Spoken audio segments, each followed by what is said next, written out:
Ang iba't ibang klase ng merienda parang kabuting nagsulputan ngayon. Mapaturo-turo, inihaw, pati mga pagkain pang international, lahat ng yan. Trending at matitikman mo kahit saan. Familiar ba kayo dyan o ngayon nyo lang na-try? Ito talaga yung favorite snack ko dito sa Cam Norte. Oh, matamis parang brohat. Alam niyo po ba kung ano yung pangalan? Hindi ko kalain. Pero ngayong gabi, time out muna sa mga pagkain trending. Tol, ito, may nakita ko. Ayan oh. Pusa ka. Ay, pusa, pusa. Balikan naman natin ang mga meriendang pinaghihirapan at matatawag na sariling atin. Taran! Malaking size. Are you ready? Mga ka-wonder, ang itatampok namin hindi ang mga merienda na madaling lutuin dahil ang bida ngayong gabi ang mga pagkain na pinaghirapan at matatawag na sariling atin. I wonder, ano-ano ang mga tradisyonal na merienda sa bayan ni Juan?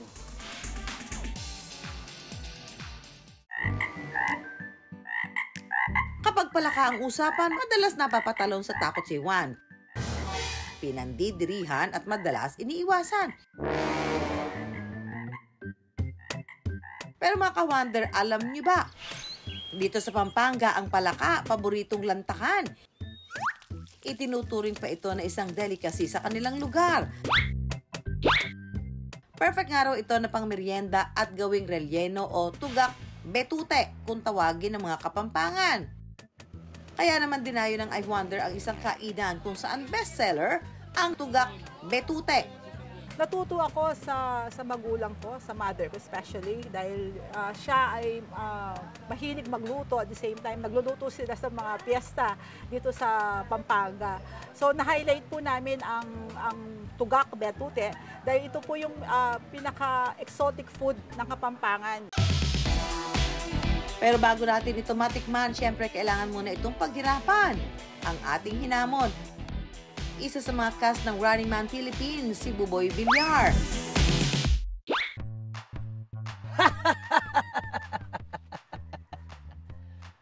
Nakikita nyo ba ang kalupaan na sa aking likuran? Hindi akin yan. Hindi sa mga taga-Pampanga yan. Naimbitahan po ako ng I Wonder sa isang challenge dahil syempre, I love challenges because I'm the running man. Ay baka magselis yung mga ibang runners. Because isa ako sa mga runners.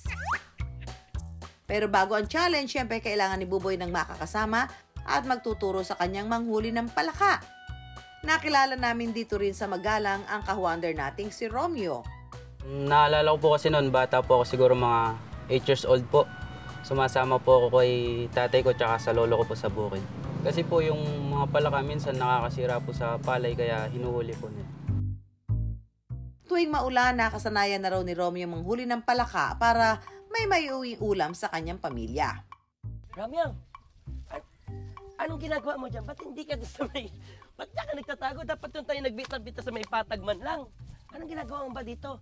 Turuan po kita manghuli ng palaka, sir. Challenge kita manghuli ng palaka. Ayun pala yung gagawin. Pinaporma-porma po ako ng ganito. Manghuli pala ako ng palaka. At dapat pala magsando na lang ako. Kala ko pa naman, bibigyan mo ako ng lupa dito.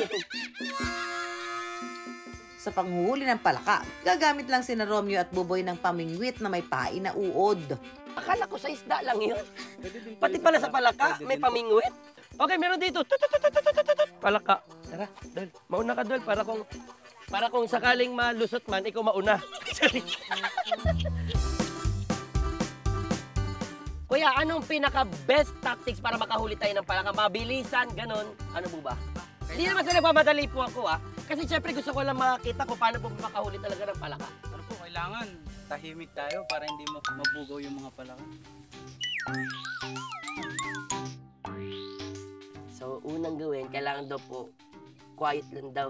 Eh bakit ako sinama dito kung kailangan quiet pala? Eh yun pa lang, number 1 rule pa lang, medyo sablay na ako. Sige.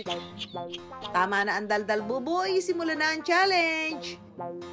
Alam mo ba, may dahilan ba kung bakit sa ulan lang sila gumagano? Pag sa araw, hindi. Sabi po kasi ng lolo ko dati sa akin, kinukwento niya, nanghihingi po sila ng more na ulan, dagdag na ulan. Ay! Kaya ginagawa po nila yon. Dapat masagot ni Kuya Kim to. Kuya Kim, dapat alam namin to, di ba? Pa-testing nga muna, Kuya. Huli nga muna isa. Mukhang mailap ang mga palaka ngayon kinabuboy. May kanun po ba? Meron po dyan po sa may Ah, ilog. can you stop the horn? We're catching frogs. Excuse me? Nausap ko na, tropa ko yun. Makalipas ang kalahating oras na paghihintay, Ay, tol, ito, may nakita ko. Ayan o. Ayan o. Yan na lang, papakahirap ka pa. Ito. Ha? Akin na. Natakmain ko lang ba yan? Sana yun. Sana yun. Pwede ba tutukmain? Hindi ba ako tatakmain din ito? Pusa ka. Hindi, frog ka. Frog ka. Sarah Frog, where are you? aba talaga naman tunay na runner itong si Buboy. Game na game sa pagdakma ng palaka. Ang hirap ng mga una. Kala ko, ang lakas ng loob ko. Gagano ni Kristana. Madulas. Nice one. Ayan o. So ito, ganyan. Opo, ganyan. Mga ganyan kalaki. Grabe, ilang oras na kami nandito. 1 pa lang. Sagit lang. Pangalanan natin siya si Wonder. Si Wonder Pets.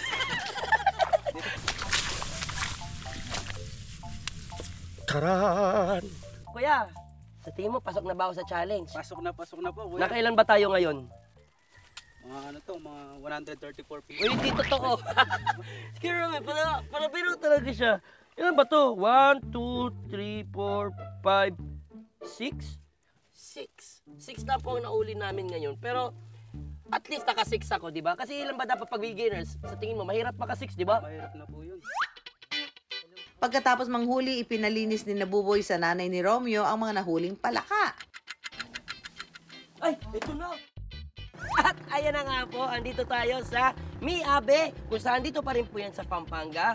Meron po ako nakita ditong kainan, kaya naman ipapaluto po natin itong daladala nating hinuli nating kaninang palaka.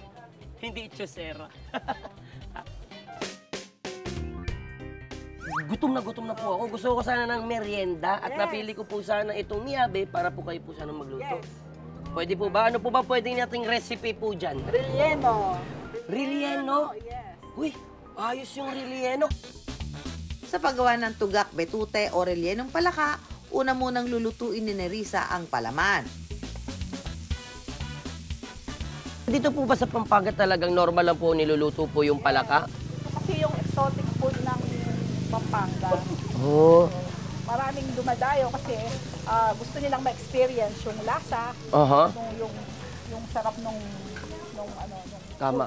Oh, so dito sa Pampanga, yung ibang lugar, tinatalunan nila yung palaka dito, kinakain nila. walang sayang. Walang sayang. Kapag luto na, ipapalaman ito sa palaka. Isushoot niyo po? Oo.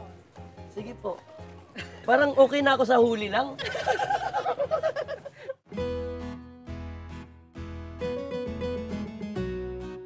Eight months. Saka nakakita, ang palaka, pinakain ulit ang palaka. Pagkatapos ilagay ang mga palaman, ipiprito na ito hanggang sa mag-golden brown. Matapos ang ilang minuto, luto na ang tugak betute. Okay mga ka-wonder, luto na ang ating relyenong palaka na hinuli pa natin kanina. Kuha na natin yung malaking size. Are you ready?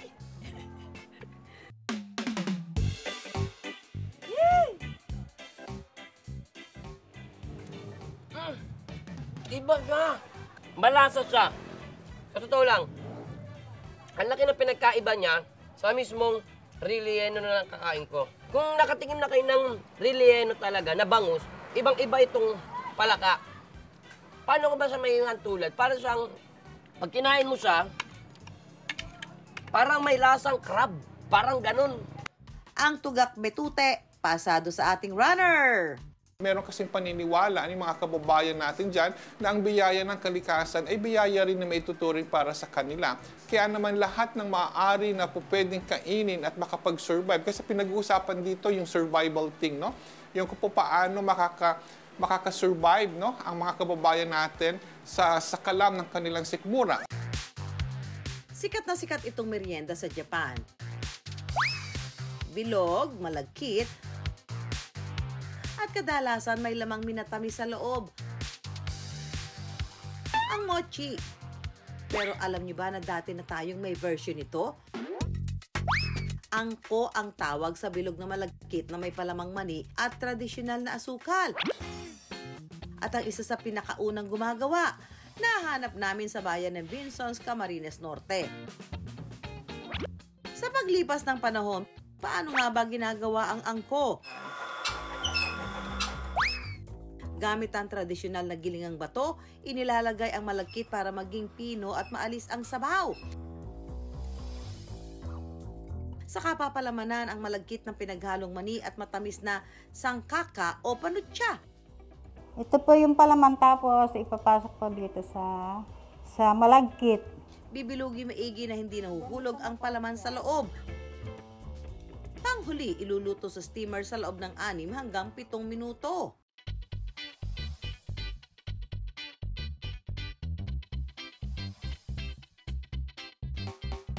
Simula pa nung bata ko, favorite ko ng angko. Talagang one of the best pa rin at must try dito.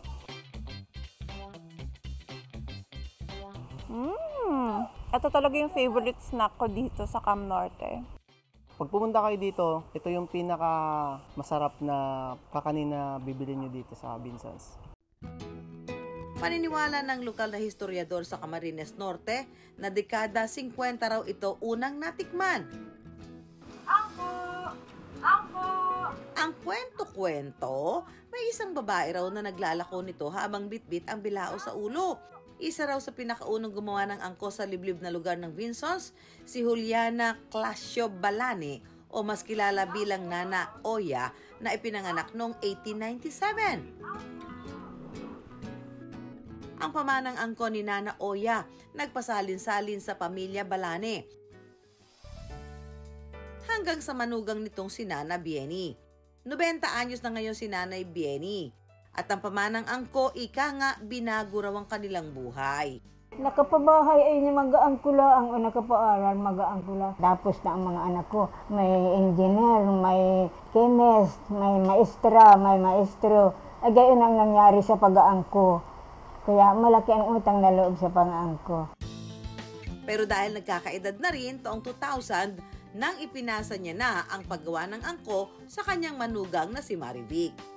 Sa ngayon, tansya na, nasa 7,000 piraso ang kaya nilang maibenta sa isang araw. Ito po mga kuwander, napagtapos ko itong mga anak ko dahil sa pagbibenta ko ng kakaninaan ko. Aba, talaga nga naman panalo ang pamanang angko. Hindi lang patok na merienda ang abot kamay, pati pala ginhawa sa buhay. Terminong angko, it's a Japanese term. So ang ibig sabihin nito ay yung cheerful person with ambition na tinatawag. Ibig sabihin yung pagiging masayahin, no? Pagkonsumo nitong kakanin na ito sa mga kababayan natin, lalo doon sa Vinsons, maaaring nagdudulot sa kanila ng kaginhawahan dahil sa kakaiba at masarap. Kaya naman nag-aambisyon pa tayo na ulitin-ulit yung pagkain na yun kasi nagbibigay sa atin ng ngiti ito. Kaya naman hindi may pagkakaila, tila ba ang meriendang angko ang magpapangiti sa araw ni Juan.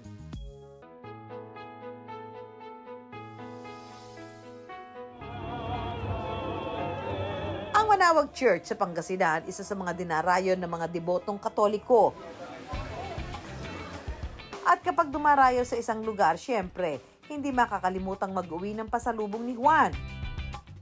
Pero bukod sa tupig na kilala sa Pangasinan, may isa pang kakanin na dating binabalik-balikan, ang ngayon madalas na raw absent sa Manawag. Yan ang kundandit. Isa sa mga natitirang gumagawa nito, ang kahuander nating si Imelda. Bata pa lang daw si Imelda, marunong na siyang gumawa ng kundandit. Ako ay pang 5 henerasyon na po sa paggagawa ng kundandit. Sa hirap ng paggawa ng kundandit, kaya 2 lang kami ng pinsan ko na sinimpa. Ang kay Imelda, nagsilbing survival food ng mga Pangasinense ang kundandit noong panahon ng mga Hapon. Nagluluto sila nito upang may makain sa loob ng 1 linggo. Kasi daw nung mga panahon na Hapon, yung sinasay nilang kanin na papanis. Nag-impito sila ng kakanin na para hindi siya mapanis kahit linggo. Malaki man ang kahalagahan nito sa kasaysayan ng lugar. Sa ngayon, 2 na lang ang natirang nagbebenta ng kundandit kabilang na si Imelda. Habang tumatagal, unti-unti na rin kakaunti ang gumagawa ng ganitong klase ng produkto at kaunti na rin yung nagbebenta. Sa kadahilan ng hindi siya katulad ng ibang kakanin na ilang oras mo lang gagawin ay pwede na. Para samahan tayo ipatikim sa mga turista ang kundandit, narito ngayon sa Manawag ang Miss Pangasinan 2019 at commercial model na si Gwendolyn na isang proud Pangasinense. Hi mga ka-wonder! Andito tayo ngayon sa Manawag, Pangasinan. Meron pang isang sikat na produkto ang Manawag noon na ngayon ay medyo nakakalimutan na raw ng mga tao. Yun ay ang kundandit. Pero syempre bago ko tikman to, gusto ko malaman ko muna kung paano to gawin. Samahan niyo ko? Tao po! Sa paggawa ng kundandit, 2 sangkap lang ang kailangan. Malagkit na bigas at panutya. Gano'ng kadami ate? Kunti lang naman. Una munang huhugasan ng malagkit na bigas. Anong tawag dito ate? Laba sa Ilocano. Laba. Pagkatapos ay isasangag ito hanggang sa maging golden brown. Yan po. Halo-halo lang para hindi siya agihin ko to. May gagawin pa tayo susunod. Hindi pa ito yung challenging part. Una pa lang. Okay, level 1 pa lang to. Una pa lang yan. Okay. Makalipas ang halos 1 oras na paghalo, hahanguin na ang malagkit na bigas at saka ito gigilingin. Pagsasamahin ng giniling na malagkit at tinunaw na panutya. At saka ito hahaluin. Ihuhulma rin ito sa isang molde na kung tawagin nila, lansunan. So, bakit siya moon shape ate? Sa dinami-dami ng shape. Itatanong natin sa lolo at lola mo. Itatanong ko muna sa Okay, tatanong muna natin. Ang dami nating pinagdaanan. So, ganun siya kahirap gawin, guys. Kaya walang tumatagal gumagawa kasi talaga mahirap itong gawin. At para sa last step, papausukan ito sa loob ng 15 minuto. There, ayan. Wow.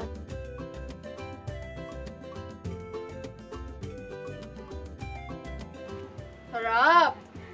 Lasang-lasa ko yung pagod at hirap natin. Taga saan po kayo? Baguio? Familiar ba kayo dyan o ngayon nyo lang na-try? Ngayon lang. Dahil po dyan, bibigyan namin kayo ng maraming kundandit para at least ma-share nyo po sa ibang mga friends nyo, mga family nyo sa Baguio. Ito pong nalalapit na September, ang tinatawag naming Tourism Month, iimbitan po namin si Ma'am Imelda na ituro po sa ating mga kababayan ang paggawa ng kundandit para naman po sa ganon mas dumami pa ang makaalam kung paano siya gawin.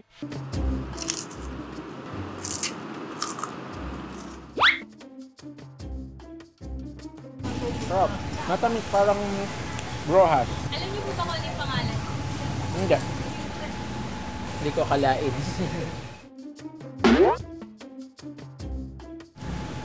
Ang marap.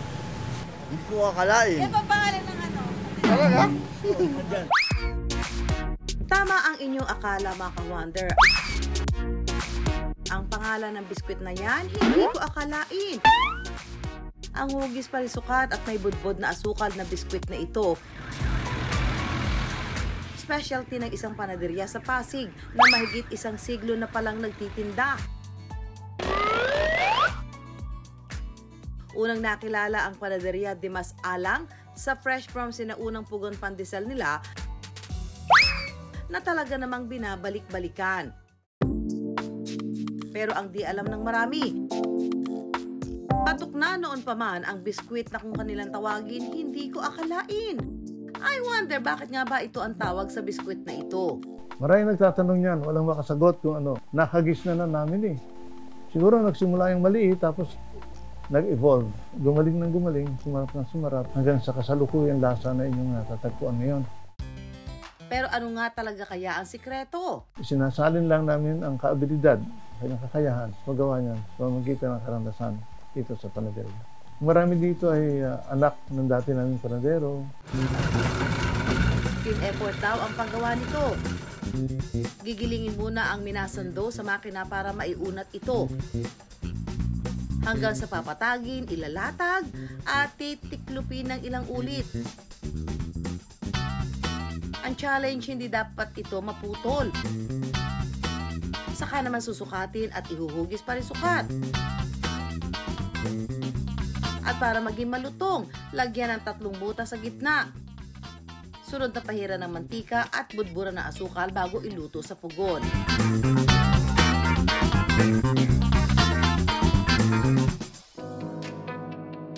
At pagkatapos ng 15 minuto, akalain nyo, ang hindi ko akalain pwede nang meriendahin.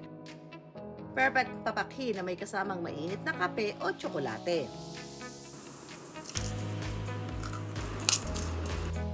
Ang biskwit nga na ito, saksi na rin sa pinagdaanan ng panaderia sa mahigit 100 taon.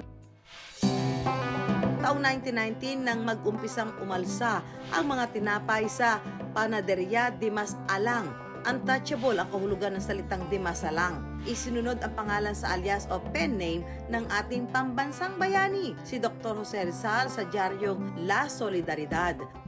Pero Dos Hermanos o Two Brothers daw talaga ang orihinal na pangalan ng panaderia, na noon pagmamayari ni Lucila Raimundo. Pero nang mamatay ito sa kasagsagan ng Spanish flu epidemic, ipinasa ng biyudo nito ang panaderia kay Teresa, kapatid ni Lucila. Naiwan ang panaderia sa anak niya na si Felisa, na naging asawa naman ni Lucio Lozada mula sa pamilya na batikang sa iba't ibang larangan ng sining. At ang naging anak nilang pintor na si Manolo Lozada, ang itinalaga nilang magmana at mamahala ng panaderia mula noon magpahanggang ngayon. Patunay na ang tradisyonal na merienda sa panaderia, patok pa rin sa masa kung panalo ang timpla. Ay nako mga ka-wonder, hindi ko palalagpasin ang pagkakataon na ito, natikman itong pasalubong sa akin ng I Wonder team. Ito daw yung biskwit ang tawag daw dito hindi ko akalain.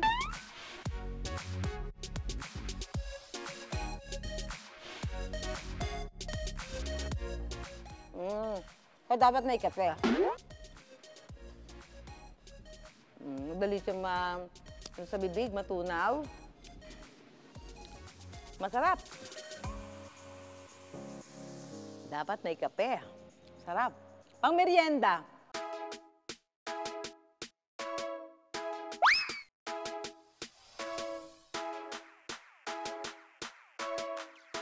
Wonder, atin tandaan, ang mga tradisyonal na merienda ni Juan, hindi lang dapat ang malikhaing itsura at lasa ang binabalik-balikan, kundi pati na rin ang makulay nitong kasaysayan. Mga ka-wonder, kung may mga topic po kayo na gusto pag-usapan, mag-email lang po kayo sa iwondergtv@gmail.com. Ako po si Susan Enriquez. Follow niyo rin po ang aming mga social media accounts gaya sa X, TikTok, Instagram, at Facebook. Magsama-sama po tayo tuwing linggo ng gabi, alas 8 sa GTV. At ang mga tanong ni Juan, bibigyan namin ng kasagutan dito lang sa I Wonder!